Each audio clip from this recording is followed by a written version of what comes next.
Coconut chutney নিয়ে।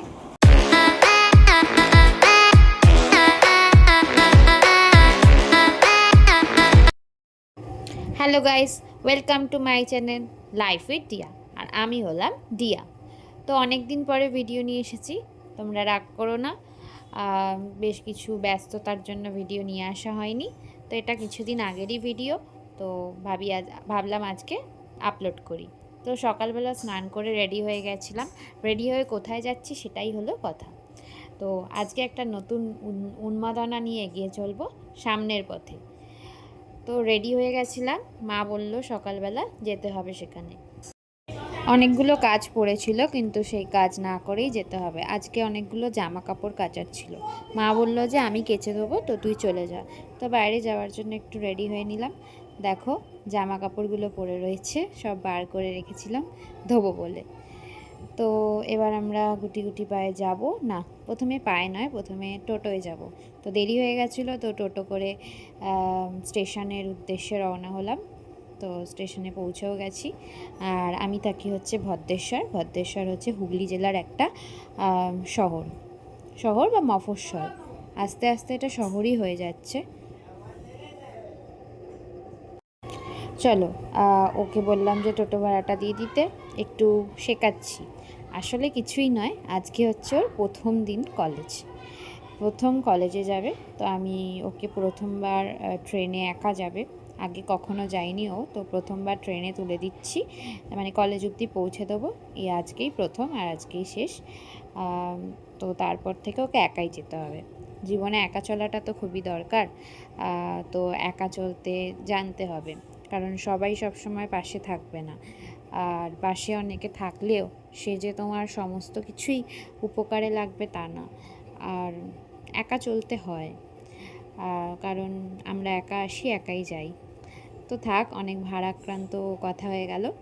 তো আজকের এই দিনটা আমার জন্য, আমার প্রথম দিনের কথা মনে পড়ে গেল, যখন আমি প্রথম কলেজে গিয়েছিলাম। তো আমাকেও আমার মা নিয়ে গেছিলো, স্টেশন অবধি নিয়ে গেছিলো, কলেজ অবধি নিয়ে যায়নি।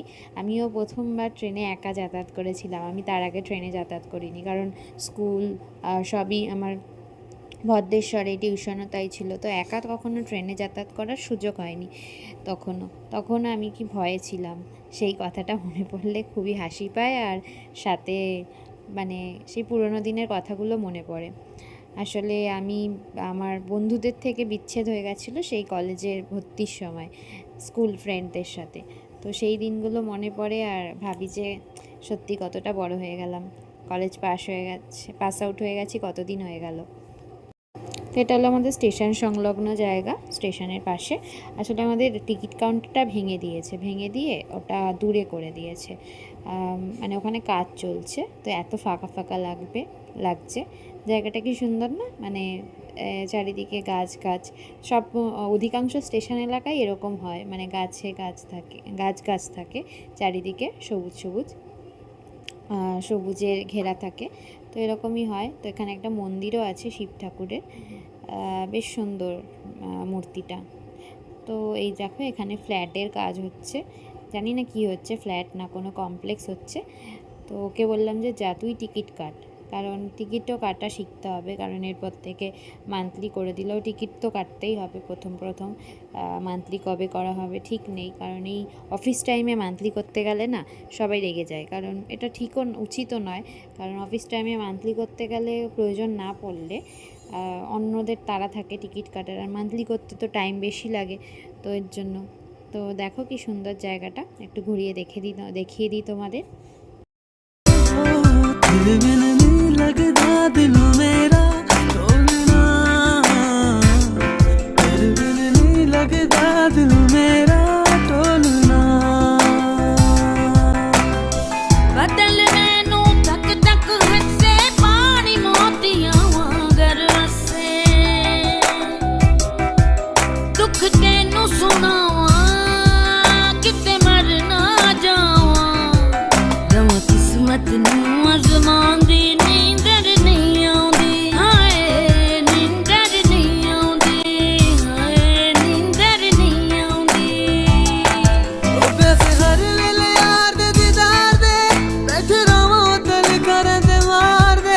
के पर दिन बांग शुदाया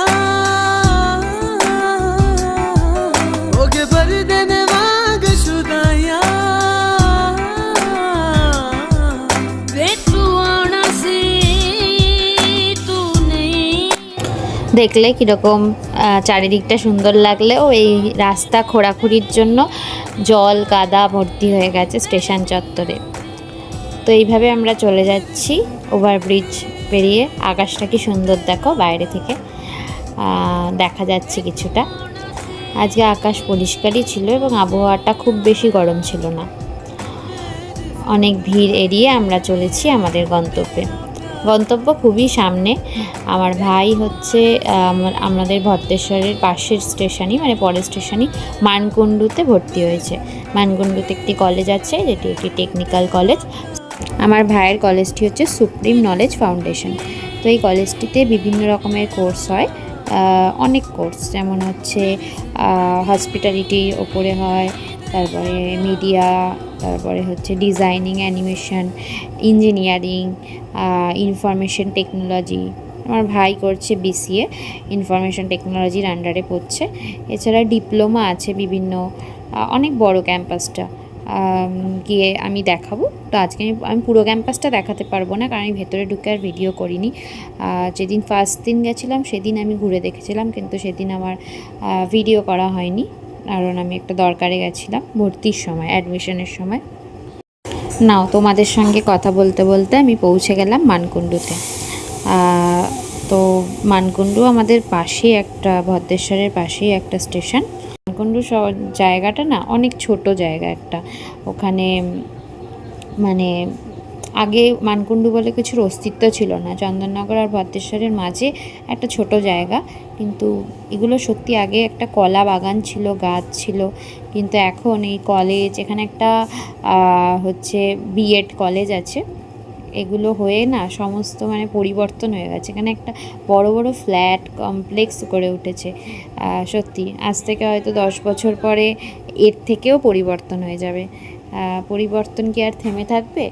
পরিবর্তন তো গড়িয়ে যায় সময়ের সাথে সাথে। নাও, কথা বলতে বলতে চলে এলাম ভাইয়ের কলেজ। দেখো উপরে লেখা আছে supreme knowledge foundation group of institutions. তো এই কলেজের ভেতর ঢুকে যাব।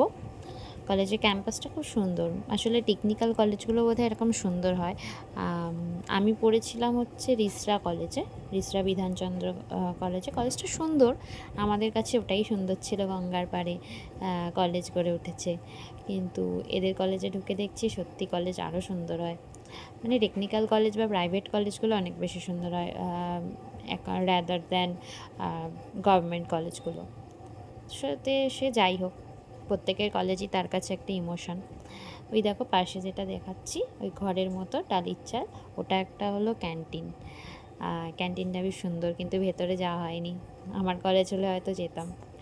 আমিও আমার কলেজে ক্যান্টিনে যেতাম না খুব একটা, কারণ আমার ছিল জিওগ্রাফি ডিপার্টমেন্ট। তো জিওগ্রাফি ডিপার্টমেন্টে ক্লাসে করতে করতেই টাইম চলে যায়।